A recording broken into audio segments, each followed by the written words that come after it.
the Science of Winning podcast, episode number 8. Hello again, sports champions. Welcome to the Science of Winning podcast, your number one source for learning how to win in your sport, where each week we dive into the minds of championship winning athletes and coaches to discover how champions think and what they do to achieve athletic success. I am your host, Lyndon Gortney. Now, as you know, we are in the middle of our 1,000 in 180 campaign. We are looking to get 1,000 testimonials in 180 days. We want to hear your successes, how you have used these proven principles of winning to achieve success in your sport. Reach out to us on Facebook. Go to facebook.com/Science of Winning podcast and post your success story today. Now, today we are going to be diving into the mind of a proven champion.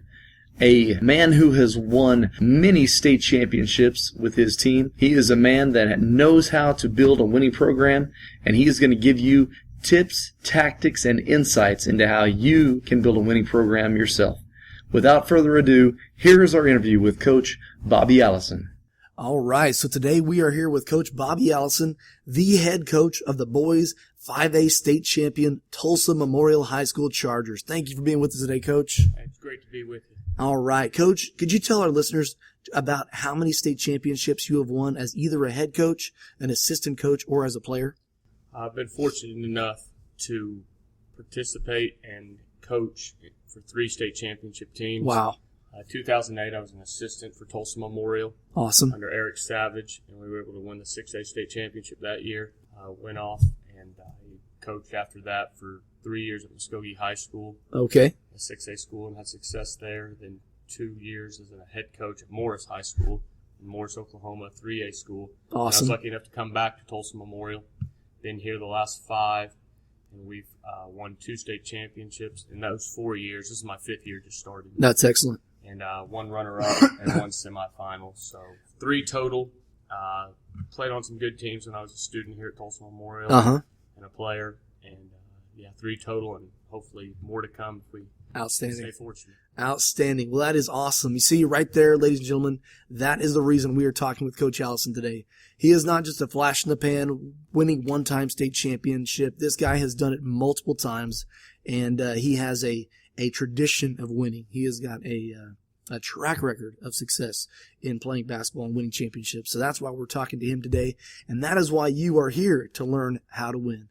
So, Coach, sometimes we tend to think people that win this many times are superhuman.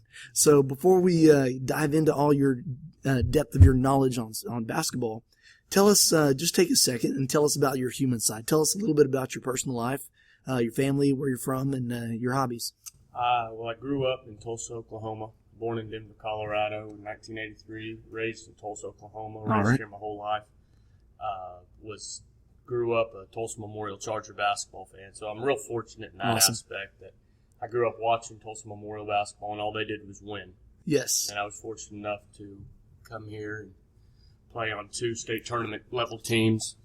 I played my junior year, we made the state quarterfinals, and my senior year, we lost in the state semis. Wow. And they ended up winning it the year after we graduated in 2003. They ended up winning it. So I grew up around Tulsa Memorial basketball. I grew up around winning and all the recipe that goes into that. That's awesome. Personal life-wise, I got a great family. I got a fiance that I've been with for 6 years now. Awesome. And we got a quality relationship. She helps balance all the aspects. She keeps me humble. Yeah. That's what they're there for. Yeah, balance all the aspects between winning, losing, and the real world outside of the basketball court. Absolutely. I got great parents, mom and dad, who have been there since I was, and I've got wonderful support from them my whole life, a wonderful sister, and just wonderful friends and family, really, that I've known. I'm got a pretty loyal friendships from all the way from elementary school, high school to, I'm real blessed and fortunate. That's excellent. What do you do for fun, Coach, when you're not coaching basketball? Well, when I'm not coaching basketball, I'm usually thinking about basketball. So it's hard to, It's hard to turn it off. Sure. I don't know. I like to get out to the lake. I got a pontoon boat. Oh, good. Yeah. Hang out. That's fun. I like to listen to some music. Got a big collection of vinyl records. Oh, really? I like to turn on and, I love singer-songwriters. And very cool. I really like to just kind of veg out and do that. And then just, watch some sports or some good TV on Excellent. Netflix or whatnot. Just try to turn it off as much as possible. Yeah, excellent. Well, Coach, let's go ahead and just dive right into the meat here. Does that sound good to you? Sounds great. All right. The very first question I want to ask you today, Coach, is what are the three most impactful or powerful secrets to winning or to building a winning program? Well, first thing that comes to my mind when you ask that question is being very positive each day in the little things. Yeah. I mean, just from how you get up, how you attack a practice, or how you get to work in the morning. I think it's real important in your everyday habits of winning. What I've tried to do since I've started coaching is try to make each day, the little things in each day, try to attack those things with positive energy, because the little things are every day. That's right. Everyday things. That's right. I try to attack those with positive energy. That's great. How about number two? I'd say the next one would be communication. Okay. Constantly communicating to my players, Mm-hmm. to my staff, to the teachers in the school who work with these student athletes. Right. Try to work with parents. Okay. Constantly communicating realistic goals Excellent. and making sure that they know why I'm doing what I'm doing as a coach. Sure. And why I'm, as the leader of the basketball program, why we're doing these things. So constant, straightforward, honest communication. That's So excellent. we've got positive energy, Yep. communication, Okay. and man, we really try to have a lot of pride here. That's Yes. one thing we say when we break out of the huddle is have pride. Have pride in your appearance and the way the gym looks. Right. Have pride in your practice habits. Have pride in the way you communicate with one another as teammates. Yeah. It's a large umbrella. Sure. These things I'm talking about. Oh, they yeah. fall under. It all works together. But doesn't it? it works together, and it's just basic daily habits that hopefully become contagious. Yeah. And us as a program, and me as a coach, and my players, and my staff, that we can just they're not. It's what we do on a daily basis. Yeah. That's excellent. Coach, that's great. Now, I want to take a second to jump in here real quick and just let you know that after the interview, Coach Allison reached out to me, and he was kicking himself a little bit because he realized that he left out what he considers to be one of the most important factors to his success as a coach. And he wanted you guys to know that one of the biggest factors to having a successful program is that a coach has to truly, genuinely love and care about his players. And the same thing for players. They need to truly love and care about each other, their teammates. When you love and care about somebody, you are going to do everything you can for them. You will sacrifice for the good of the team, and you will do whatever it takes to make sure that those people you care about succeed. And that right there is one of the biggest factors that Coach Allison acknowledges as his big key to success as a coach. All right, back to the interview. Now, we as humans often tend to learn the most whenever we fail, when we make mistakes. Could you take us to a moment, one of your biggest failures as either a coach or a player, and kind of tell us what you learned from that? Well, we had, like I said, when I was at Tulsa Memorial, we lost in the state quarterfinals my junior year. Right. Lost in the state semifinals my senior year. So you those moments are kind of edged in you. Yeah. As your first real loss as a student athlete at that level. So those are memories that'll never leave you.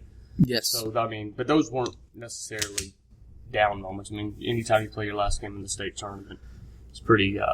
You're pretty fortunate. Yeah. But I'd say professionally, as a coach, when I took the job at Morris in 2011, Yeah. I'd come off tremendous success under Eric Savage Right. at Tulsa Memorial High School. We'd won state in 08. And at Terry Scott, we went 56-21 at Muskogee in 3 years. Wow. And we went to the state 2 out of 3 years, had great success there. So I'd never known losing. Right. Right. First 10 games at Morris, we were 0-10. Oh, painful. When I was the head coach there, we had a few close games, but we had a handful of double digit. I mean, there's a few times when I'm looking up at the scoreboard, I remember down 59-8. And you're thinking to yourself, trying to stay positive and thinking, how can I make these guys stay motivated? Yeah. We ended up making something out of nothing towards the end of the year. Sure. And we ended the year on this positive note. We won. I think we went 500 after Christmas break. Wow. Stuff like that, and those were very humbling moments for me Sure. as a young coach, especially coming from winning. But I am blessed to have those down moments. Yeah. because it's made me appreciate the winning here. It's made Absolutely. me appreciate, I got really good players here at Tulsa Memorial, and I had tough, good kids at Morris, but Sure. it grounded me, it humbled me, it made me realize that winning does not just happen just because you try your hardest. That's right. There's a lot that has to go into luck, talent, a community that really desires to win. Yeah. A culture of want we to succeed instead of me. And but that 0-10 was definitely a moment that that I'll never forget. Absolutely. I'll never forget because it made me realize that you can't take winning for granted. That's right. That's right. Failure is such a huge part of life. Mm-hmm. And, as a coach, you're not just coaching a sport, but you are shaping young men's lives, to taking them from a child to an adult, and you are giving them life skills that through sports, they're going to learn these skills. They're going to last the rest of their lives. And, failure, losing, it sucks. But you have to be able to deal with it and separate yourself as a person from it. And you have to learn from it and say, how can I take this failure and grasp something out of it so the next time I've got a greater chance of winning, to eliminate that failure. But also separate it because, you're not just who you are on the basketball court, right? No, that doesn't just define your life. No, it's not. Absolutely. Now, a great example of that is the last 2 years. We won state championship last year in 2017. Uh-huh. We wouldn't won it without the two setbacks that we had the year before. We lost on a buzzer beater to Carl Albert in 2015 in the state semifinals, and then we turned around and played them in the state championship, and it was deja vu. It was the same date a year later. Wow. It was the same team, same end of the court, and they made a great play. Player for them has a tip in at the end of the buzzer of the state championship game. Yeah. And we lose by 2. Oh. But you're so right in how you said you got to take yourself out of it, and you don't make the loss personal. You make it more of it's not a loss, it's a learning experience. Right. Absolutely. We learned from it. Those group of seniors came back the next year, and those underclassmen came back that were part of those 2 tough losses. Sure. And we had games last year that we could have folded. Yeah. Through that toughness and through kind of being in the grind of those 2 losses the year before, we were able to stay mentally tough. We came back from 15 down in the state quarterfinals last year. Wow. But without that adversity, you had to sit on all offseason. Exactly. Losing the state championship like that, we were really able to manufacture the toughness and kind of come together as a unit that just was not going to be denied. And we had some breaks go our way. We had some shots go in. Other teams didn't. But all of it balanced out into a great winning formula that came from a tough failure. A tough failure. Absolutely. That's excellent, Coach. Thank you. Now, here's a question for you. What do you know now that you wish you had known when you were a young athlete or even a young coach? That's a great question. I definitely think that seeing the big picture. Yeah. You get stuck so much in today as being a problem instead of seeing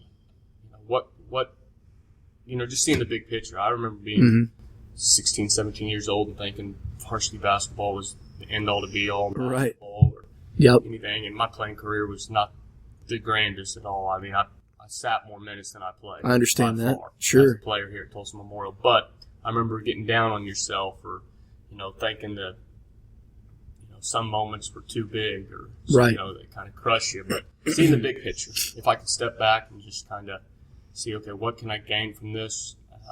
What can I do to get better? And the other thing that I was thinking was instead of working very hard and working tough, and I really prided myself on as a player to play as hard as you can and be tough. Right. You also got to balance that with working smart. Exactly. So a lot of times young kids, they play hard, they play tough, but they don't step out and say, okay, what do I need to do to make what's a smarter decision that I can do to improve my game? Because a lot of times kids want to do what's easy, and the smart thing is to do what's tough. That's exactly right. To improve themselves. That's great. That is great, Coach. This is a fun question for you. Let's say that you've been given a brand new team, a bunch of players you've never met before, and you've got to turn these guys into a winning program. Something like you guys have here at Memorial. What do you do in the first month? How do you start off with these guys? I mean, whether it's practice day 1 or first week, or do you have like a system or a process you would take these guys through? Well, I'd say you'd want to find out. You'd want to get to know them on a personal basis as much as you can in 1 month. Okay. You'd want to find out through their body language, through their attitude. If you got them in a school setting, you want to find out their body language in the hallway, find out their body language off the court, on the court. And you need to establish in 1 month that when we come to practice, fellas, the distractions from outside of the court in our lives. Yeah. Once we step on this court, we need to make this basketball court and this gym a chance to make things right. That's excellent. Off the court or on the court. Whatever's off the court, we need to leave that off the court. Yep. And in that month, by the time that month starts, no matter if it's getting them mentally tough through conditioning drills, okay, you're going to work on your skill stuff. You're going to work on basketball, obviously, but mentally, how can we get you to, in 1 month, when you cross this line and you're on the court, you realize that you got a chance to make things right on the court. And through that, hopefully, that will filter back when you step off the court after an hour and a half of practice into positive energy in life. That's excellent. One thing that I'm so lucky enough being a coach, you can have a day that's, kind of not as great as you hope that it can be, but a great 90-minute basketball practice for me personally as a coach now the day is a success. Yeah, and absolutely. You don't forget about the real world. But you can definitely, after that practice, you can look to make the real world, you can see it through a better perspective and more positive. That's absolutely right. Practice, that's what it does for me, and that's what hopefully it does for these players. Exactly. Yeah. Now, do you have and I don't need to get into your secrets, but do you have a system that you teach your players? An offensive system, a defensive system that you get these guys into. It seems like, like I said, Memorial's a winning system, winning program. Do you have one that has been proven to work good for you? And how do you take time, like in a classroom setting, to teach it to these guys? Or do you do it mostly on the court? How do you get this in their minds? That's when communication comes in. Yeah. And the big thing that I've learned, because Memorial basketball was good way before I started playing here, before I started coaching here. I've learned so much from the guys that I worked for and played for, like Coach Sprague and Coach Savage. Sure. My years with Terry Scott at Muskogee. And the one thing that they all three did as coaches was they made you realize the value of not just scoring. Mm-hmm. And that's one thing about the system. Like, we'll look at our personnel each year and say, okay, we're better inside than out. Or our guards can do more than our bigs or whatnot. And that kind of stuff works itself out. Sure. But our system, as far as toughness on defense, a willingness to be unselfish, and we get lost. We really preach get lost in the team. Sure. At the end of the day, it's the team score that trumps any individual statistic. Right. It's awesome in team sports, especially seems like now more than ever. Any individual accolades or scholarships, winning a lot of the times goes along with that. Right. We had we've had state players of the year here at Tulsa Sure. Memorial, and all those state players of the year, their teams won. Right. So it goes hand in hand, and they really that'd be the biggest secret to this success. Sure. We get kids that get lost in the total team and the total program, and they want to build on this story of Memorial basketball. Right. They believe in the past. They believe they are very important to the present, and they believe that hopefully they're leaving a better future for the other guys, because they're constantly looking to raise the bar. So that's excellent. Unselfishness on defense, completely getting lost in the team on offense, and just constantly 1 through 15. Even the 5 that are on the court, the other 10 that are on the bench, they get pride from seeing the guys that they competed against in practice all day. Exactly. So that's just kind of been the secret to this success is the continuous thinking about the we and thinking about the program. And it's what all great franchises, I think, have done in sports. You look at Alabama football or New England Patriots, San Antonio Spurs are kind of the model franchises. Right. Golden State's kind of gone that direction. Sure. They just constantly preach the whole team, the whole program. Yep. And it just kind of keeps feeding itself. That's exactly right. I remember, I look back, I grew up in the 80s and early 90s, and when the Chicago Bulls were just dominant for years, right? I went back and I pulled some numbers and stats. Michael Jordan his first 6 years in the league, Right. won every individual award you could possibly win, and didn't get a single championship. It wasn't until his 7th year where he actually realized that he had to make everybody around him better, that he played as a team unselfishly.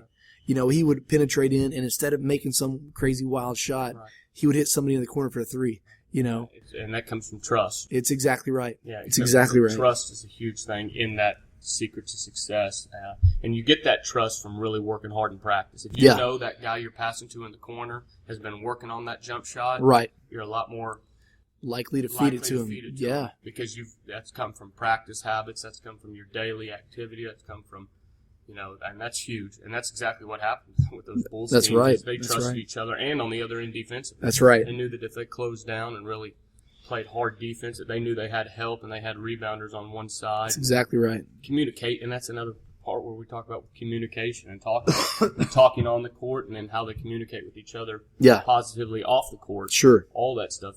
It's not an accident. You can have luck and win games, but continued success. That's not luck. No, that's a process, and that's not an accident. That comes from like detailed daily toughness and unselfishness. You're absolutely right. Absolutely right, Coach. That's excellent. Now, you've had a lot of great kids, a lot of great athletes come through this program that have gone on to get scholarships and play at big schools and do big things and great things. The kids that you have seen, that either you played with or you've helped coach, the ones that really make it far, what sort of, I guess what sort of traits or commonalities have you noticed? Has there been something that all these kids seem to have? Right. Well, they're tough on the court. Okay. But they don't have a chip on their shoulder off the court. That's great. They really kind of a humble. But there's humility to them. There's a kindness to them. They're happy.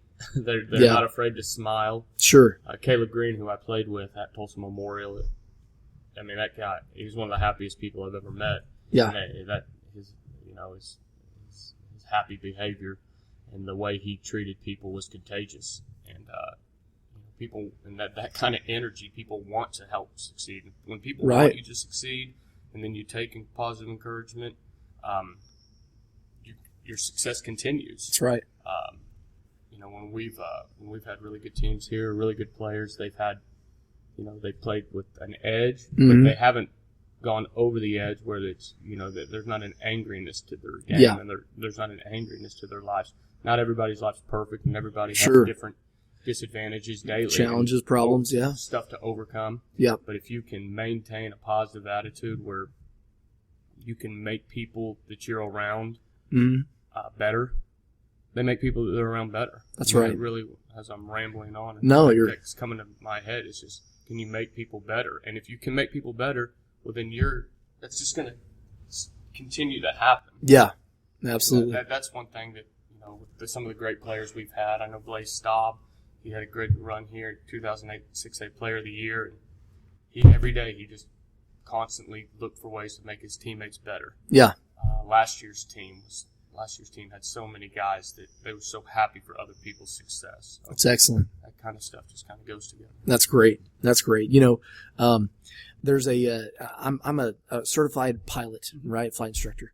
And in aviation, you have these gauges in the cockpit, right? And the center one, the one you pay the most attention to, is your attitude indicator. Okay, it's got a little airplane, right? And it's got the bottom half is brown like the ground, the top half is blue, right? And your airplane will either point right at the horizon, that little airplane, or it'll drop down in the brown or up in the blue. Well, the attitude indicator tells you whether you are climbing and soaring higher and higher, or if you are spiraling towards the ground. Right. If you keep a negative attitude, meaning pointed down toward the brown, for a long enough time, you're going to crash and burn. Right. Sports is like that, right? The attitudes are contagious. And you talked about these champions; they had great attitudes. Mm-hmm. They made people better around. They were positive. Yeah. If we could get more of these young athletes to not be in it for themselves, but truly to say, when I come to practice, I'm going to be positive. I'm going to look for the good. It's easy to find the negative, isn't it? Oh, no, it's very easy, especially when it gets negative. And that's another thing with these championship teams and players that go on and have good lives as family men, and good lives as people just in the community handling adversity. That's right. When you talk about how when you're flying, when you're hitting altitude, or you're hitting turbulence, and I mean, handling that adversity, it's a positive attitude. It takes you away from the ground where you crash, right? Exactly. Yeah, Exactly. and soar higher and higher. That's one thing is and also how can you handle success? Because success can weaken you as well. That's true. That's so true. It's just kind of what's your core? What is your daily? What do you value?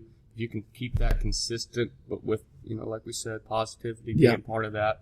That's right. You're a lot less likely to have a crash. That's right. That's excellent, Coach. That's excellent.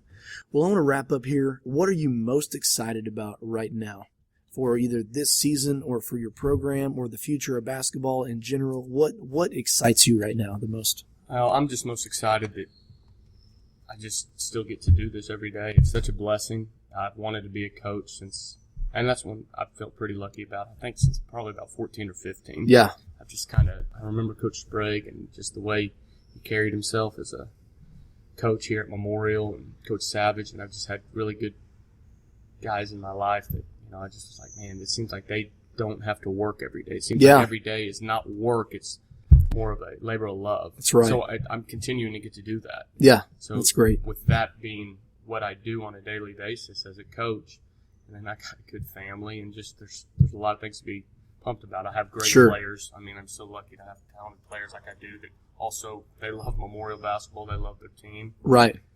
They love the program. We got wonderful facilities here and great fan base. So, I mean, I got a lot to be grateful for. So I'm just looking forward to each day. I'm looking forward to the scrimmage we're going to have in 30 minutes. Yeah.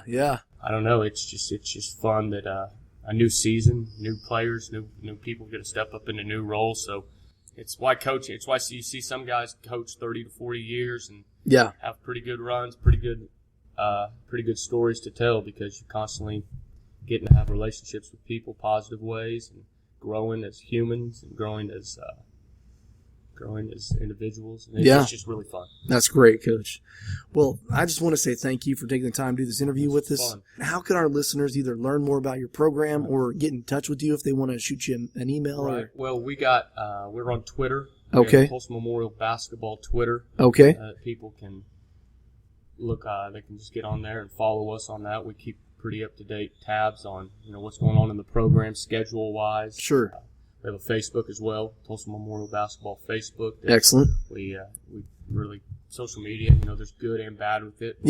One of the positives is you can really let people know what's going on with your program and what you're proud of and what you got coming on. So you guys can check that out. Excellent. Also, we got our first game November 16th here at home at 5840 South Hudson Avenue, Tulsa, Oklahoma. Good. We play the Hale Rangers November 16th. So come on out to a game, and we're hopefully going to put on a good show for everybody who comes in. Good deal. Well, Coach Bobby Allison, thank you so much for taking the time to hang out with us today. Coach Morton, sure appreciate it. Yeah. Well, that concludes our interview with Coach Bobby Allison. We sure hope you enjoyed it today. As always, during the course of this podcast, we want to always be improving and finding better ways to help you.